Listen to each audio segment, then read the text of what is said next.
श्रुतिस्मृतिपुराणानाम् आलयं करुणालयं नमामि भगवत्पादं शङ्करं लोकशङ्करं शङ्करं शङ्कराचार्यं केशवं बादरायणं सूत्रभाष्यकृतौ वन्दे भगवन्तौ पुनः पुनः।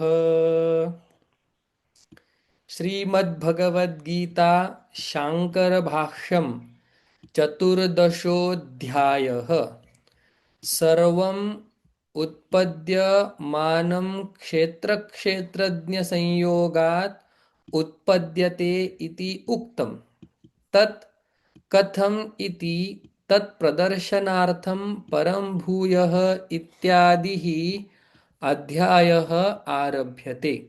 अथवा ईश्वरपरतन्त्रयोः क्षेत्रक्षेत्रज्ञयोः जगत्कारणत्वं न तु सांख्यानाम् इव स्वतन्त्रयोः इत्येवम् अर्थः।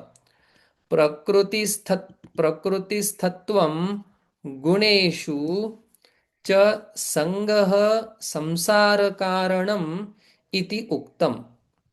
कस्मिन् गुणे कथं संगः, के वा गुणाः कथं वा ते बध्नन्ति इति।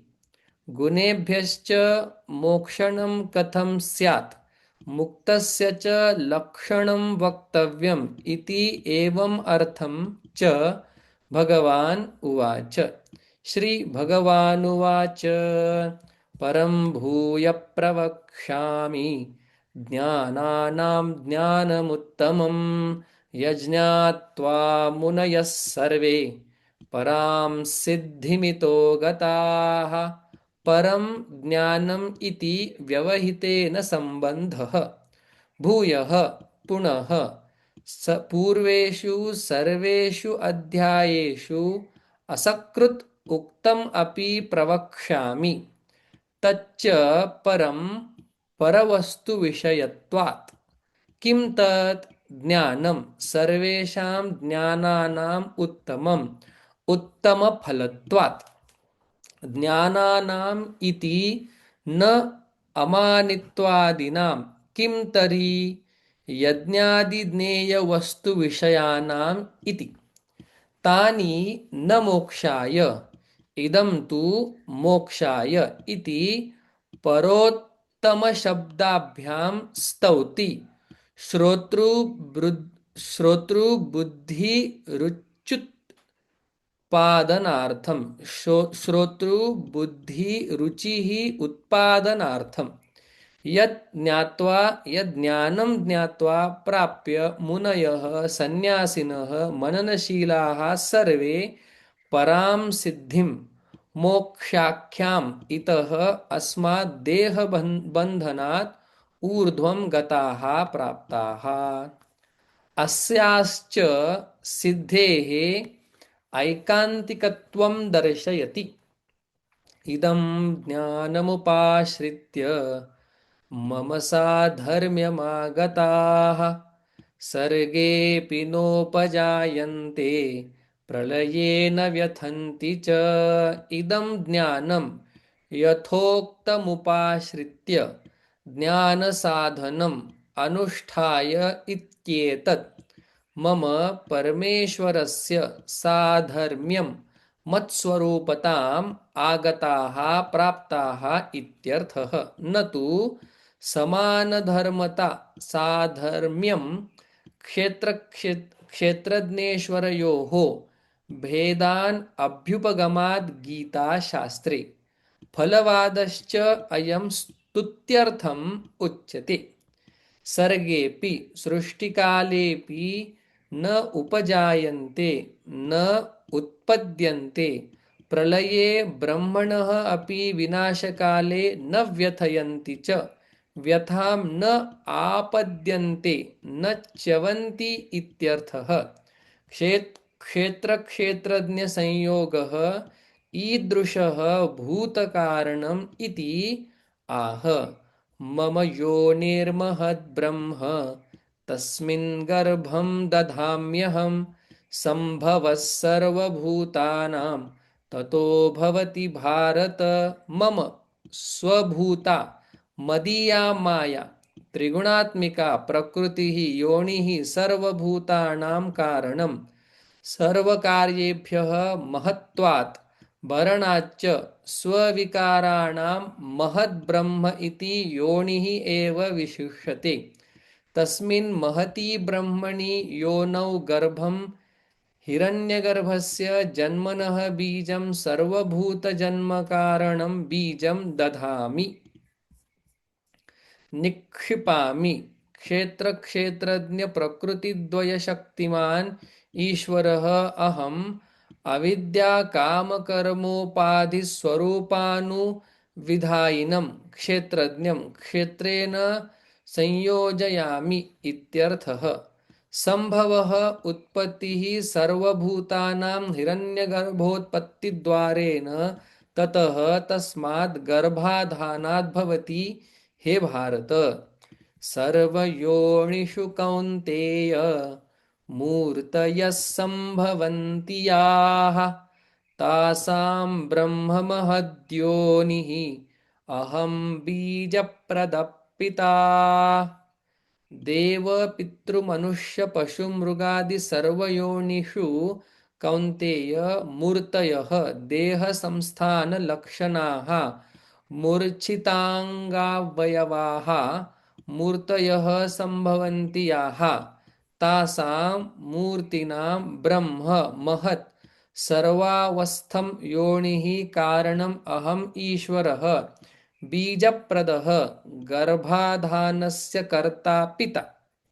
के गुणाः कथं बध्नन्ति इति उच्यते। सत्वं रजस्तम इति गुणाः सत्वं रजस्तम इति गुणाः प्रकृतिसम्भवाः निबध्नन्ति महाबाहो देहे देहिनमव्ययम्। सत्वं रजः तमः इति एवं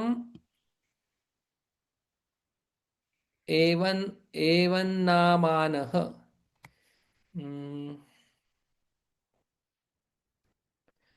इति एवन्नामानः गुणाः इति पारिभाषिकशब्दः न रूपादिवत् द्रव्याश्रिताः गुणाः न च गुणिनोः अन्यत्वम् अत्र विवक्षितम्। तस्मात् गुणाः इव नित्यपरतन्त्राः क्षेत्रज्ञं प्रति अविद्यात्मकत्वात् क्षेत्रज्ञं निबध्नन्ति इव तम् आस्पदीकृत्य आत्मानं प्रतिलभन्ते इति निबध्नन्ति इति उच्यते।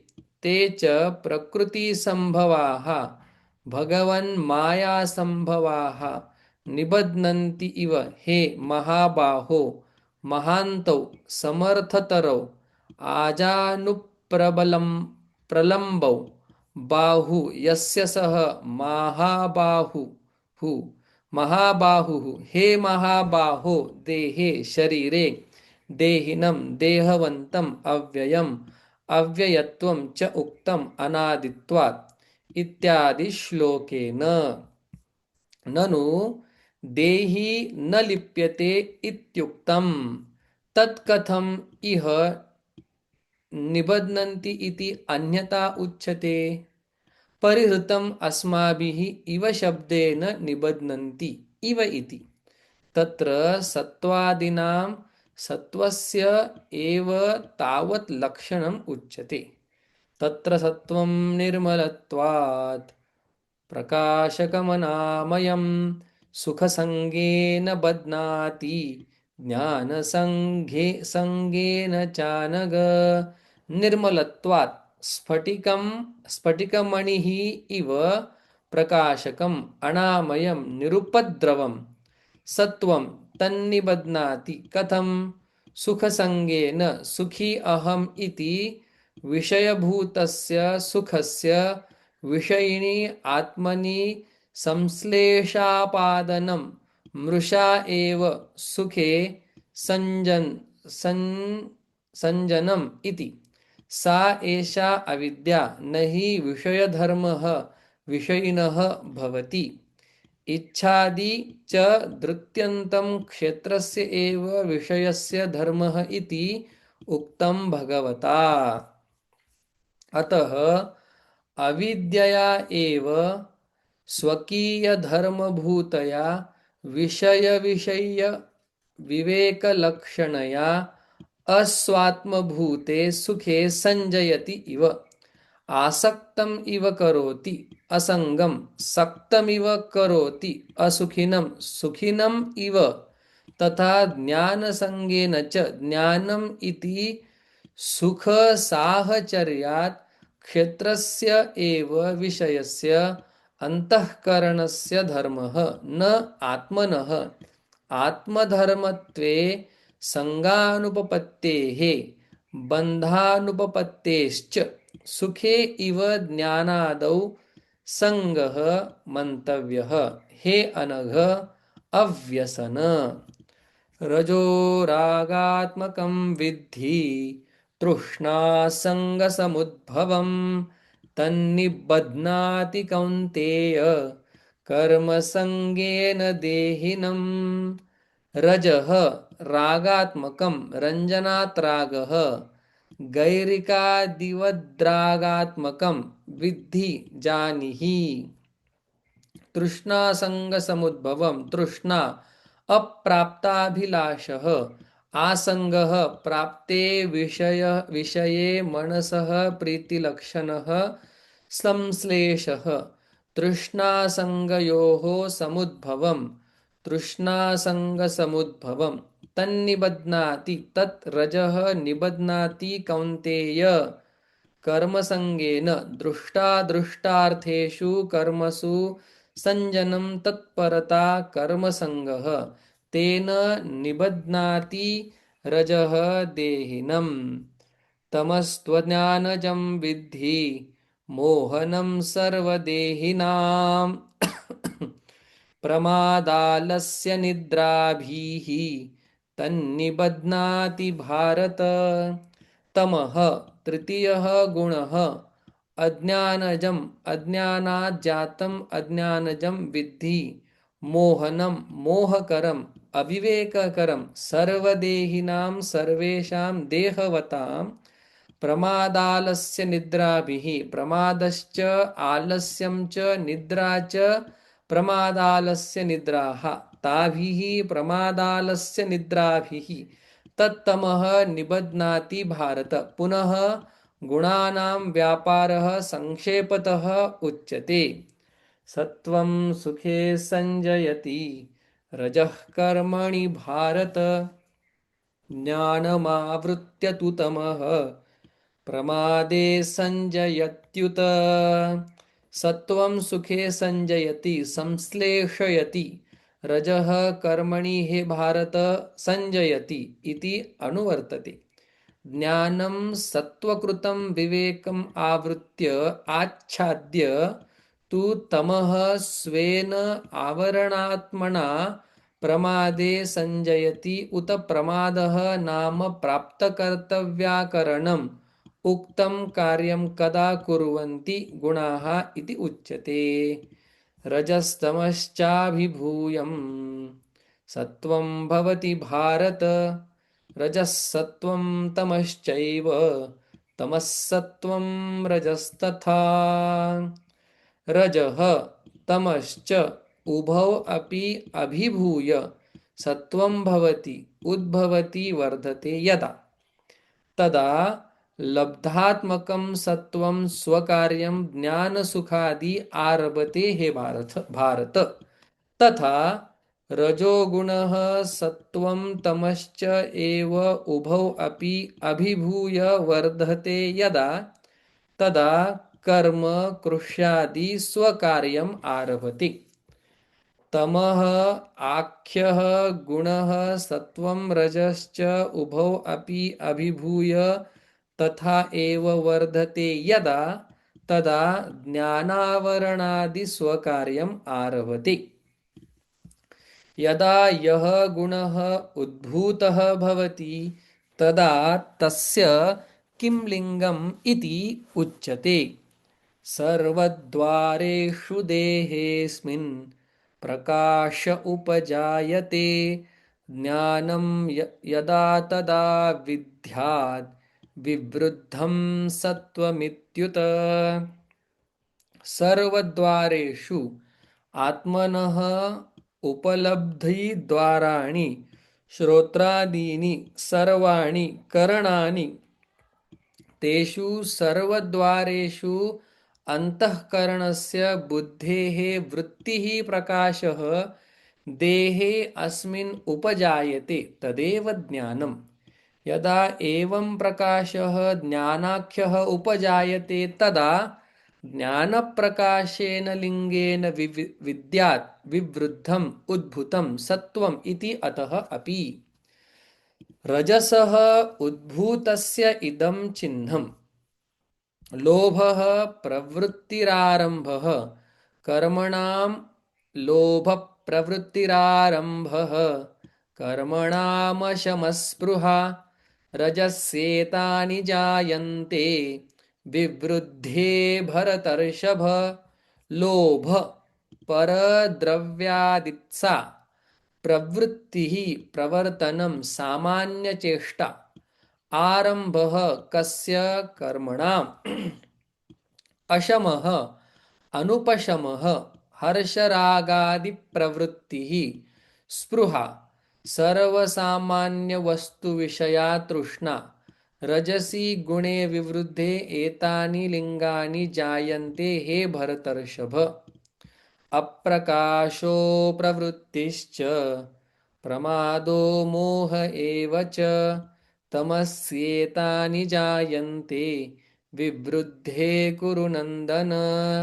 अप्रकाशः अविवेकः अत्यन्तम् अप्रवृत्तिश्च प्रवृत्त्यभावः तत्कार्यं प्रमादः मोहः एव च अविवेकः मूढता इत्यर्थः। तमसी गुणे विवृद्धे एतानि लिंगानि जायन्ते हे कुरुनन्दन। मरणद्वारेणापि यत्फलं प्राप्यते तदपि संगरागहेतुकं सर्वं गौणम् एव इति दर्शयन् आह। यदा सत्त्वे प्रवृद्धे तु प्रलयं याति देहभृत् तदोत्तमविदां लोकान् अमलान् प्रतिपद्यते। यदा सत्त्वे प्रवृद्धे उद्भूते तु प्रलयं मरणं याति प्रतिपद्यते।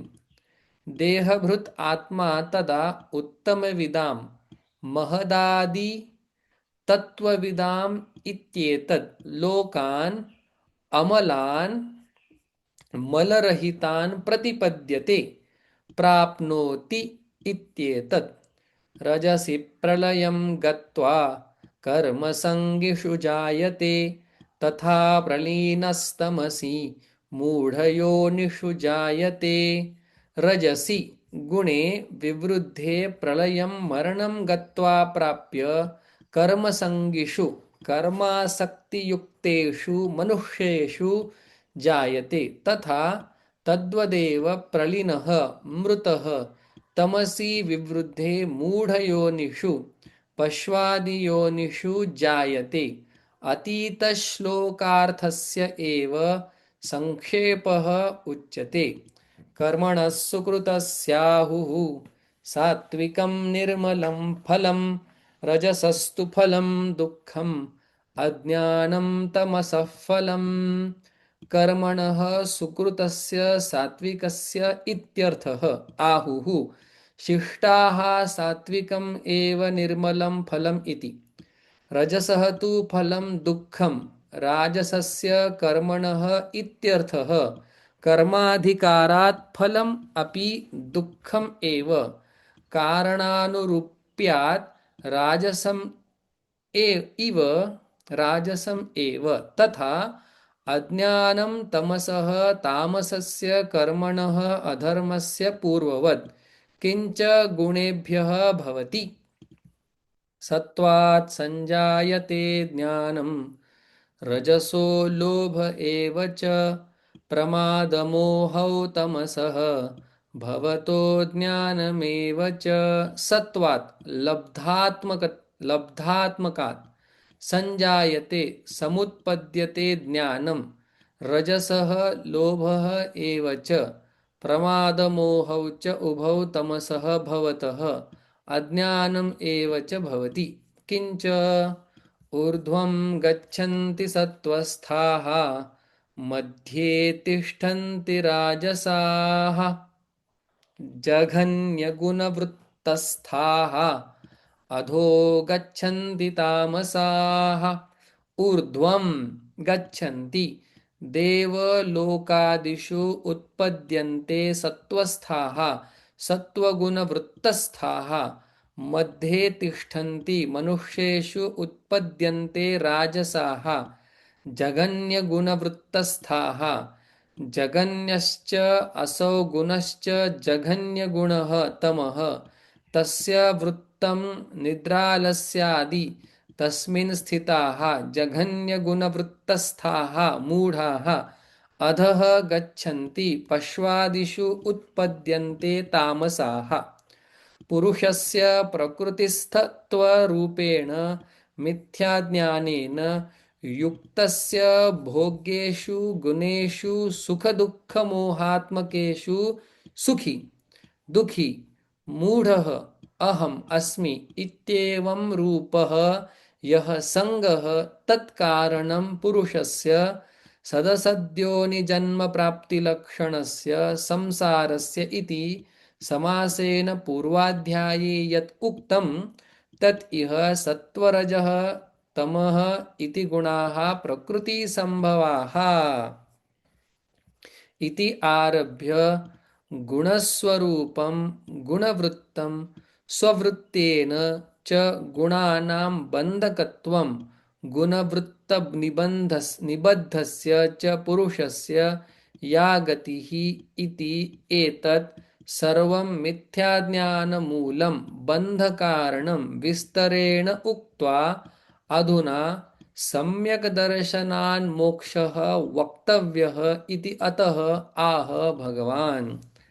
नान्यं गुणेभ्यः कर्तारं यदा द्रष्टानुपश्यति, गुणेभ्यश्च परं वेत्ति मद्भावं सोऽधिगच्छति। न अन्यं कार्यकरणविषयाकारपरिणतेभ्यः गुणेभ्यः कर्तारम् अन्यं यदा द्रष्टा विद्वान् सन् न अनुपश्यति। गुणाः एव सर्वावस्थाः सर्वकर्मणां कर्तारः इत्येवं पश्यति। गुणेभ्यश्च परं गुणव्यापारसाक्षिभूतं वेत्ति। मद्भावं मम भावं सह द्रष्टा अधिगच्छति। कथम अधिगच्छति इति उच्यते। गुणानेतानतीत्यत्रीन् देही देहसमुद्भवान्, जन्म मृत्युजरा दुःखैः विमुक्तो मृतमश्नुते। गुणान् एतान् यथोक्तान् अतीत्य जीवन एव अतिक्रम्य मायोपाधिभूतान् त्रीन् देही देहसमुद्भवान्, देहोत्पत्तिबीजभूतान्, जन्म मृत्युजरा दुःखैः, जन्म च मृत्युश्च जरा च दुःखानि च, जन्म मृत्युजरा दुःखानि, तैः जीवन एव विमुक्तः सन् विद्वान् अमृतम् अश्नुते एवं मद्भावम् अधिगच्छति इत्यर्थः। जीवन एव गुणान् अतीत्य अमृतम् अश्नुते इति प्रश्नबीजं प्रतिलभ्य अर्जुनः उवाच अर्जुन उवाच कैर्लिङ्गैस्त्रीन् गुणानेतान् अतीतो भवति प्रभो, किमाचारः कथं चैतान् त्रीन् गुणान् अतिवर्तते। कैः लिङ्गैः चिह्नैः त्रीन् एतान् व्याख्यातान् गुणान् अतितः अतिक्रान्तः भवति प्रभो। किमाचारः कः अस्य आचारः इति किमाचारः कथं केन च प्रकारेण एतान् त्रीन् गुणान् अतिवर्तते अतीत्य वर्तते। गुणातीतस्य लक्षणं गुणातीतत्वोपायं च अर्जुनं पृष्टः अस्मिन् श्लोके। प्रश्नद्वयार्थं प्रतिवचनं भगवान् उवाच। यत्तावत् कैः लिङ्गैः युक्तः गुणातीतः भवति इति तच्छृणु। श्रीभगवानुवाच। प्रकाशं च प्रवृत्तिं च मोहमेव च पाण्डव न द्वेष्टि सम्प्रवृत्तानि न निवृत्तानि काङ्क्षति। प्रकाशं च सत्त्वकार्यं प्रवृत्तिं च रजः कार्यं मोहमेव च तमः कार्यम् इति एतानि न द्वेष्टि सम्प्रवृत्तानि सम्यक् विषयभावेन उद्भूतानि। मम तामसः प्रत्ययः जातः तेन अहं मूढः तथा राजसी प्रवृत्तिः मम उत्पन्ना दुःखात्मिका तेन अहं रजसा प्रवर्तितः प्रचलितः स्वरूपात् कष्टं मम वर्तते। यः अयं मत्स्वरूपावस्थानात् भ्रंशः तथा सात्विकः गुणः प्रकाशात्मा मां विवेकित्वम् आपादयन् सुखे च संजयन् बध्नाति इति तानि द्वेष्टि असम्यक् दर्शित्वेन। तत् एवं गुणातीतः न द्वेष्टि सम्प्रवृत्तानि। यथा च सात्विकादिपुरुषः सत्त्वादिकार्याणि आत्मानं प्रति प्रकाश्य निवृत्तानि काङ्क्षति न तथा गुणातीतः निवृत्तानि काङ्क्षति इत्यर्थः। एतद् न परप्रत्यक्षं लिङ्गं किं तर्हि स्वात्मप्रत्यक्षत्वात् आत्मार्थम् एव एतत् लक्षणं।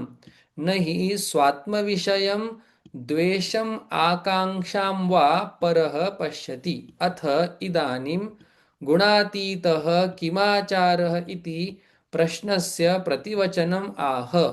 उदासीनवदासीनः गुणैर्यो न विचाल्यते गुणा वर्तन्त इत्येव योऽवतिष्ठति नेङ्गते। उदासीनवत् यथा उदासीनः न कस्यचित् पक्षं भजति तथा अयं गुणातीतत्वोपायमार्गेऽवस्थितः आसीनः आत्मवित् गुणैः यः सन्न्यासी न विचाल्यते विवेकदर्शनावस्थातः तत् एतत् स्फुटीकरोति।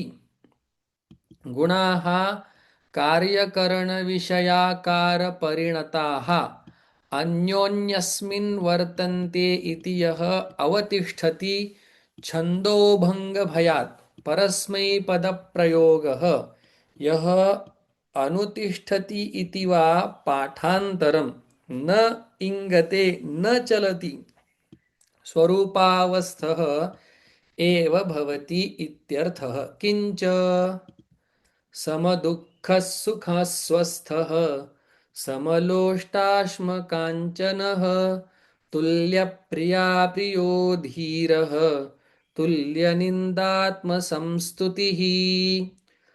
सम दुःख सुखः समे सुख दुःखे यस्य सः सम दुःख सुखः स्वस्थः स्वे आत्मनि स्थितः उत्पन्नः समलोष्टाश्मकाञ्चनः लोष्टं च अश्मा च काञ्चनं च लोष्टाश्मकाञ्चनानि समानि यस्य सः समलोष्टाश्मकाञ्चनः तुल्यप्रिया प्रियः प्रियं च अप्रियं च प्रियाप्रिये तुल्ये समे यस्य सः अयं तुल्यप्रिया प्रियः धीरः धीमान् तुल्यनिन्दात्मसंस्तुतिः निन्दा च आत्मसंस्तुतिश्च निन्दात्मसंस्तुति तुल्ये निन्दात्मसंस्तुति यस्य यतेः सः तुल्यनिन्दात्मस्तुतिः किंच मानापमानयोस्तुल्याः मानापमानयोस्तुल्यः तुल्यो मित्रारिपक्षयोः सर्वारम्भपरित्यागी गुणातीतः स उच्यते मानापमानयोः तुल्यः समः निर्विकारः तुल्यः मित्रारिपक्षयोः यद्यपि उदासीनाः भवन्ति केचित् स्वाभिप्रायेण तथापि पराभिप्रायेण मित्रारिपक्षयोः इव भवन्ति इति तुल्यः मित्रारिपक्षयोः इत्याह सर्वारम्भपरित्यागी दृष्टादृष्टार्थानि कर्माणि आरभ्यन्ते इति आरम्भाः सर्वान् आरम्भान् परित्यक्तुं शीलम् अस्य इति सर्वारम्भपरित्यागी देहधारणमात्रनिमित्तव्यतिरेकेण सर्वकर्मपरित्यागी इत्यर्थः गुणातीतः सः उच्यते उदासीनवत् इत्यादि गुणातीतः तीतः सः उच्यते इति एतत् अन्तम् उक्तं यावत् यत्नसाध्यं तावत् सन्न्यासिनः अनुष्ठेयं गुणातीतत्वसाधनं मुमुक्षोः स्थिरीभूतं तु स्वसंवेद्यं यत् गुणातीतस्य यतेः लक्षणं भवति इति अधुना कथं च त्रीन् गुणान् अतिवर्तते इत्यस्य प्रश्नस्य प्रतिवचनम् आह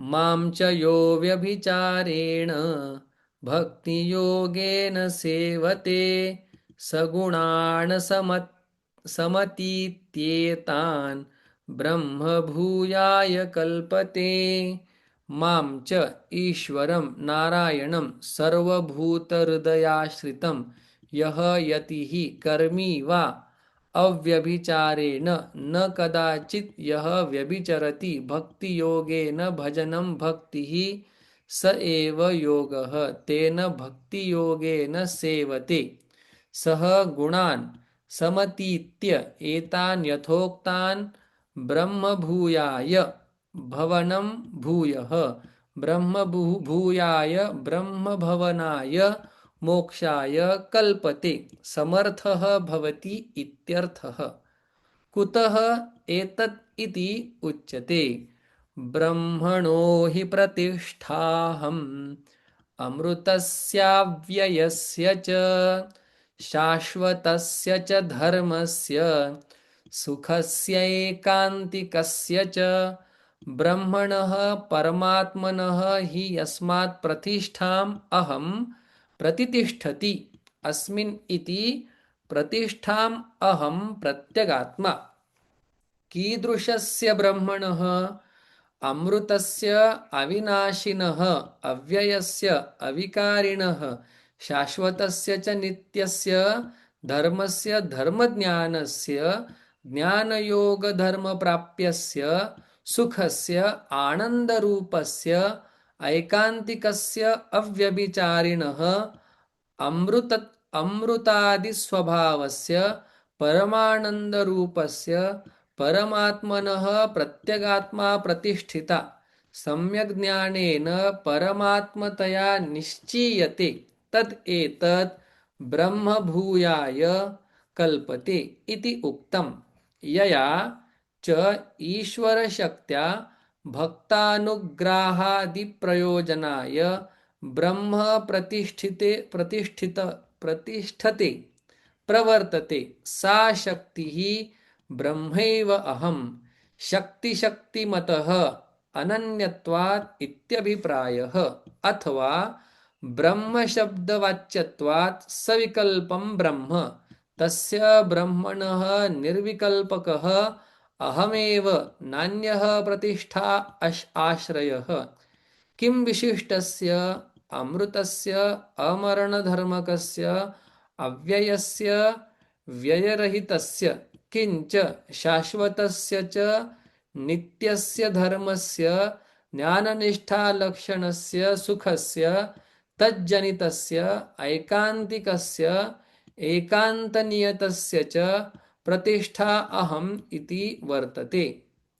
ओम तत्सत इति श्रीमद्भगवद्गीतासु उपनिषत्सु ब्रह्मविद्यायां योगशास्त्रे श्रीकृष्णार्जुनसंवादे गुणत्रयविभागयोगो नाम चतुर्दशोऽध्यायः इति श्रीमत्परमहंसपरिव्राजक आचार्यपूज्यपाद श्रीशङ्करभगवता कृतौ श्रीमद्भगवद्गीताभाष्ये गुणत्रयविभागयोगः नाम चतुर्दशः अध्यायः।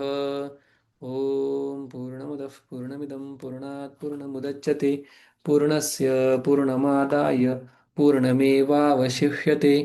ॐ शान्ति शान्ति शान्तिः।